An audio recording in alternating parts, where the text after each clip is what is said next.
दोस्तों, आप सभी का स्वागत है हमारे भक्ति status for good YouTube channel में।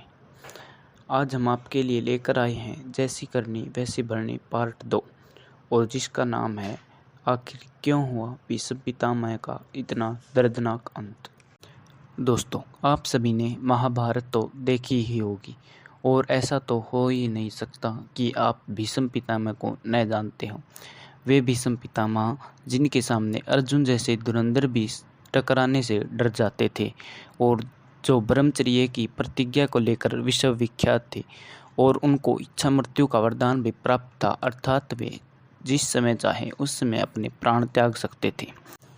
आखिर सबका भला चाहने वाले भीष्म पितामह का इतना दर्दनाक अंत क्यों हुआ, आइए आपको बताते हैं। भीष्म पितामह के अंत के 4 प्रमुख कारण थे। जब भीष्म पितामह व अर्जुन का युद्ध हुआ तो भीष्म को अर्जुन ने तीरों से छलनी कर दिया। जब वे कई दिनों तक शैया पर लेटे रहे तो उनसे मिलने के लिए हर रोज पांडव, कौरव व अनेक राजकुमार आते थे। श्री कृष्ण जी उनसे मिलने के लिए आए तो वे बड़े खुश हुए, मानो अब उनके सारे कष्ट दूर हो गए हों। तब वे श्री कृष्ण जी से पूछते हैं कि हे श्री कृष्ण, मैंने अपने जीवन में कभी किसी का बुरा नहीं किया, लेकिन फिर भी मुझे इतने कष्टों क्यों झेलने पड़ रहे हैं। इस पर श्री कृष्ण जी मुस्कुराते हुए कहते हैं, हे भीष्म, आपको आपके कितने जन्म याद हैं। इस पर वे बोले, हे श्री कृष्ण, मुझे अपने 100 पूर्व जन्मों के बारे में ज्ञात है, जिनमें मेरे जाने मैंने कोई भी पाप नहीं किया। श्री कृष्ण जी कहते हैं, हे भीष्म पितामह, मैं तुम्हारे सभी जन्मों के बारे में जानता हूँ, यहाँ तक कि आपके 100 से भी अधिक जन्मों के पहले के बारे में भी मैं जानता हूँ। आप 101वें जन्म में राजकुमार थे, और जब आप शिकार करने के लिए जा रहे थे तो रास्ते में आपको सर्प मिला। आपने उस सर्प को पकड़कर पीछे की तरफ फेंक दिया। वह जाकर कांटे की झाड़ियों में उलझ गया। आपने उसकी तरफ ध्यान नहीं दिया। वह जितना भी निकलने की कोशिश करता, झाड़ियाँ उसको और अधिक चुभने लगती। इस प्रकार वह 18 दिन तक वहीं उसी झाड़ी में उलझकर तड़पते तड़पते मर गया। वह सांप मरते दम तक यही कहता रहा कि जिस प्रकार मेरा अंत हुआ है, इस राजकुमार का अंत भी मेरी तरह तड़प तड़प कर हो। आपको यह श्राप अभी तक इतने जन्मों में नहीं लगा क्योंकि आपने कोई भी पाप नहीं किया, लेकिन इस जन्म में लगा है क्योंकि आपने पाप किए और आपका ये हाल है। इस पर भीष्म पितामह जी श्री कृष्ण जी से कहने लगे, हे श्री कृष्ण, इस जन्म में मैंने ऐसा कौन सा पाप किया है कि जिससे मुझे इतने कष्टों को झेलना पड़ रहा है।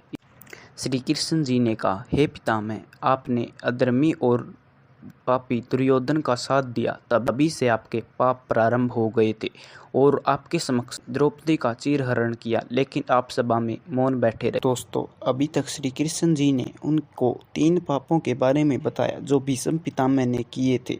अब मैं आपको चौथे पाप के बारे में बताता हूँ, जो कि युद्ध में भीष्म पितामह की इतनी दर्दनाक मौत का कारण बना। यदि अभी तक की जानकारी पसंद आई हो तो लाइक और सब्सक्राइब करें तथा अपने दोस्तों को शेयर करें, और कमेंट में बताएं कि जैसी करनी वैसी भरनी पार्ट 4 किस घटना पर आधारित लेकर आएं। आइए अब अंतिम पाप बताते हैं जो कि भीष्म पितामह ने किया और उनकी मृत्यु का मुख्य कारण बना था। बात उस समय की है जब रानी सत्यवती की 2 संतानें थीं, विचित्रवीर्य व चित्रांगद। तब राजा शांतनु की मृत्यु के बाद रानी सत्यवती के बड़े पुत्र चित्रांगद को राजपाट सौंपा गया, लेकिन कुछ समय पश्चात ही उनकी मृत्यु उन्हीं के जैसे नाम वाले गंधर्व के द्वारा कर दी गई। इसके बाद में बहुत ही छोटी उम्र के विचित्रवीर्य को राजा घोषित किया गया, लेकिन राजकाज भीष्म ही चलाते थे। जब विचित्रवीर्य बड़ा हुआ तो भीष्म को उनके विवाह की चिंता हुई, तो उन्हें पता चला कि काशीराज के यहाँ 3 सुंदर कन्याएं हैं जिनका स्वयंवर है।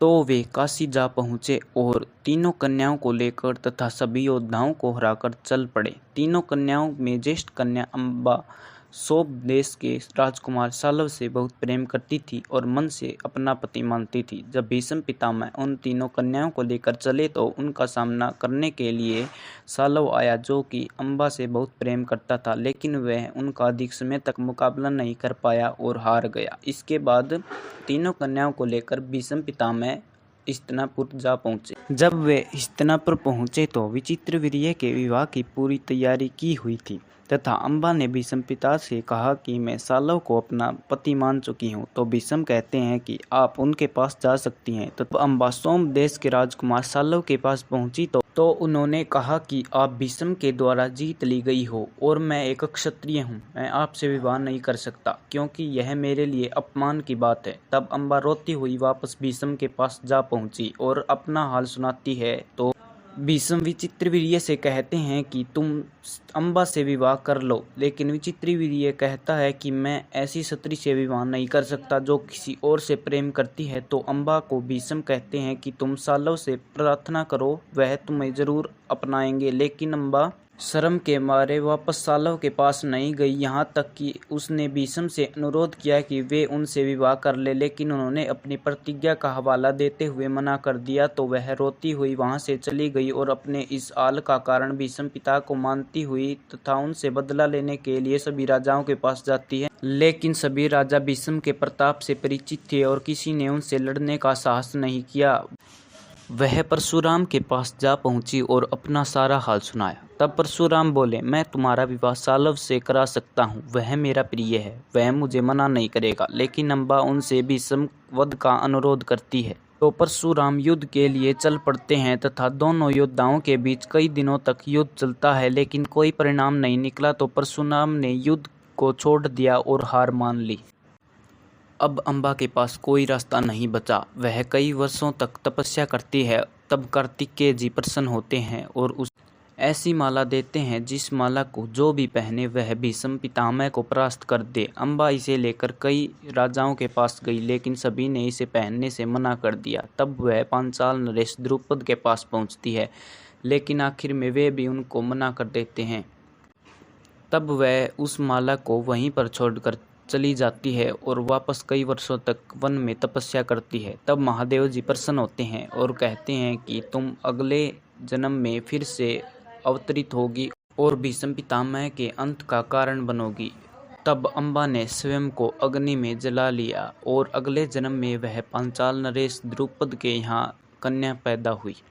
उसे पिछले जन्म की खबर थी। जब उसने पिछले जन्म में जो माला वहाँ पर छोड़ी थी वह उसे मिल जाती है और वह उस माला को पहन लेती है। जब यह द्रुपद पांचाल नरेश देखते हैं तो वे सोचते हैं कि क्यों बिना वजह भीष्म पितामह से दुश्मनी मोल लेनी और अम्बा को घर से निकाल देते हैं। अम्बा दुखी होती है और घर से निकलकर वन में जाकर कठोर तपस्या करती है और अपना स्त्री रूप छोड़कर पुरुष का रूप प्राप्त करती है और अपना नाम शिखंडी रख लेती है।